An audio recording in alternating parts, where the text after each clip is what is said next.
Adarsh Nagar resident welfare society ने आदर्श नगर में पेश आ रही समस्याओं के समाधान को शुक्रवार को नगर परिषद चंबा की अध्यक्ष नीलम नेर को एक ज्ञापन सौंपा। सोसाइटी के महासचिव मयंक सिंह चौहान ने बताया कि आदर्श नगर नगर योजना अधिकारी चंबा द्वारा स्वीकृत की गई एकमात्र कॉलोनी है जिसमें हर प्रकार की सुविधा का प्रावधान रखा गया है और इस कॉलोनी का नामकरण इसके मानचित्र को देखते हुए आदर्श नगर रखा गया है। प्रारंभ में इस कॉलोनी में कुछ कार्य करवाए गए लेकिन बाद में इस एकमात्र योजनाबद्ध कॉलोनी को भुला दिया गया।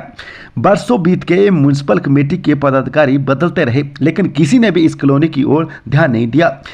नई कमेटी को बने हुए भी 2-2.5 साल हो चुके हैं लेकिन अभी तक भी इस कॉलोनी की तरफ कोई ध्यान नहीं दिया गया।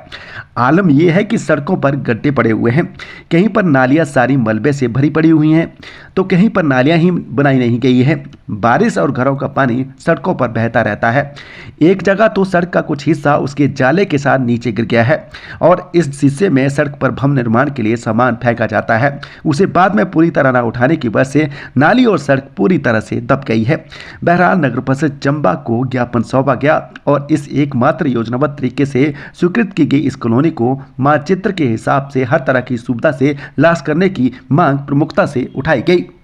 मैं मोहल्ला Adarsh Nagar residents welfare society का जनरल सेक्रेटरी होने के नाते आज हम सब आदर्श नगर वासी जो है वो प्रेसिडेंट साहब से मिले और हमने आदर्श नगर की जो भी समस्या थी उनको प्रेसिडेंट साहब को अवगत करवाया, जिसमें सबसे बड़ी समस्या हमारी रोड की है, ड्रेनेज की है, पार्किंग की है, डंपिंग साइट की है। तो ये सारी की सारी समस्या हमने प्रेसिडेंट साहब को बताई और बताया कि भाई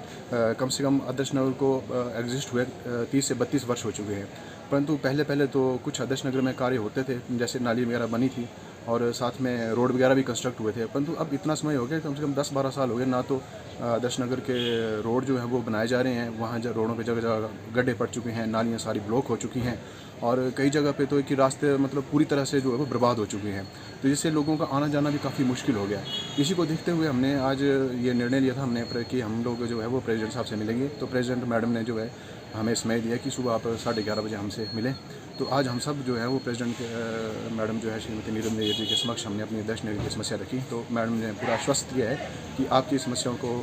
एक एक करके सुना जाएगा और उन सब का जो है वो समाधान निकाला जाएगा।